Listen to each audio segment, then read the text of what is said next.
Salut à toi et bienvenue dans cette nouvelle minute d'inspiration, de motivation, de transformation. C'est le début de semaine et j'ai une très belle citation pour commencer. Depuis que j'ai appris à rire de moi-même, je ne m'ennuie plus jamais.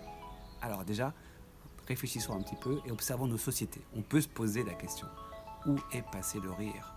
Arrivons-nous à rire réellement plus de 30 minutes par jour? Complètement. Le rire semble avoir déserté ou s'en aller de plus en plus de nos cœurs. Les êtres humains sont plus dans une société de compétition, stressés, angoissés et ne sachant que faire face aux nombreux défis qui s'annoncent. La colère et les émotions un peu pesantes ont l'air de prendre le dessus constamment.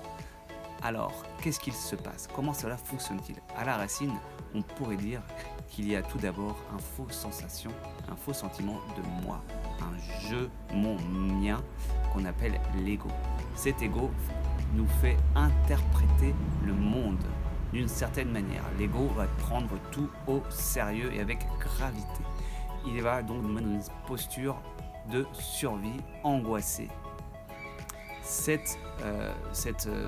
fonctionnement va cristalliser nos sensations, nos émotions et les situations en nous et va nous contracter, faisant que petit à petit, la joie de vivre, le bonheur et le rire s'éloignent de nous.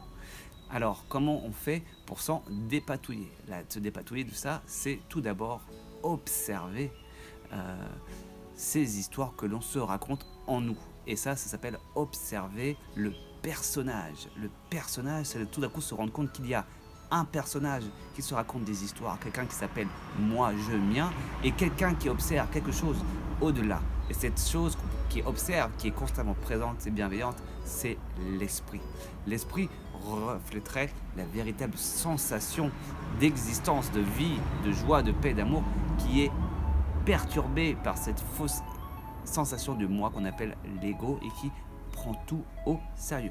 Le fait de l'observer, d'observer les personnages et d'observer les histoires qu'on va se raconter à l'intérieur de nous va nous permettre de créer une sorte de distance. Et cette distance va faire qu'on va être capable de pouvoir s'observer soi-même. Et s'observer soi-même, on va pouvoir rire de nous, en riant de nous-mêmes, de toutes ces histoires qu'on va se raconter, de toutes les péripéties qu'on a à l'intérieur de nous, on va pouvoir réellement lâcher prise et se détacher, laissant l'esprit réellement prendre sa place à l'intérieur de nous. Et c'est comme ça qu'on appelle que la transcendance s'opère, c'est-à-dire en laissant l'esprit nous envahir et observer le penseur, observer le personnage et les histoires, les intrigues, tout ce qui se passe à l'intérieur de nous sont dignes des plus grands films, des plus grands romans. Et effectivement, on ne s'ennuie jamais.